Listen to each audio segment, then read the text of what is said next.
দেশব্যাপী আবারও গণবিক্ষোভের মুখে পড়েছে ইরান সরকার। সে বিক্ষোভ থেকে উঠেছে দেশটির সর্বোচ্চ নেতা আয়াতুল্লাহ খামেনির পদত্যাগের দাবিও।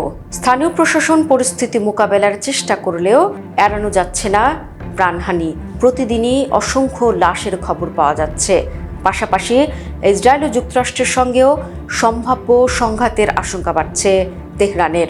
তবে সব ছাপিয়ে আলোচনায় বিক্ষোভের পেছনে কলকাঠি নাড়া রাজপুত্র রেজা পাহলভি।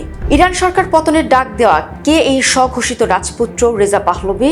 চলুন দেখে নেওয়া যাক। তিনি আর কেউ নন, ইরানের ক্ষমতাচ্যুত রাজ পরিবারের উত্তরসূরি ও স্বঘোষিত রাজপুত্র রেজা পাহলভি।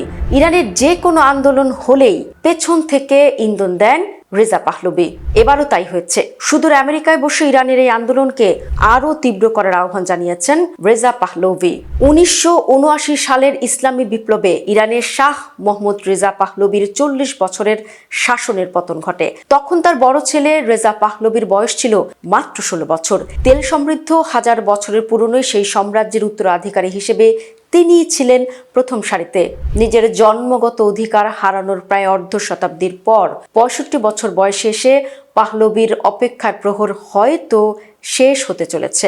আন্তর্জাতিক গণমাধ্যমের খবর অনুযায়ী বৃহস্পতিবার রেজা পাহলভির ডাকে ইরানের বিভিন্ন শহরে কয়েক হাজার মানুষ রাস্তায় নেমে আসে। তবে দেশটির প্রবাসী ভিত্তিক গণমাধ্যম ইরান ইন্টারন্যাশনাল দাবি করেছে বিক্ষোভকারীদের সংখ্যা কয়েক লাখে পৌঁছায়। এটি শেষ লড়াই, পাহলভি ফিরবেন। গত বৃহস্পতিবার রাতে ইরান জুড়ে ছড়িয়ে পড়া বিক্ষোভের অন্যতম প্রধান স্লোগান ছিল এটি। নির্বাসিত সাবেক ক্রাউন প্রিন্স তার স্বদেশবাসীকে রাজপথে নেমে আসার আহ্বান জানানোর পর এই স্লোগান প্রতিধ্বনিত হয় এপার থেকে ওপারে।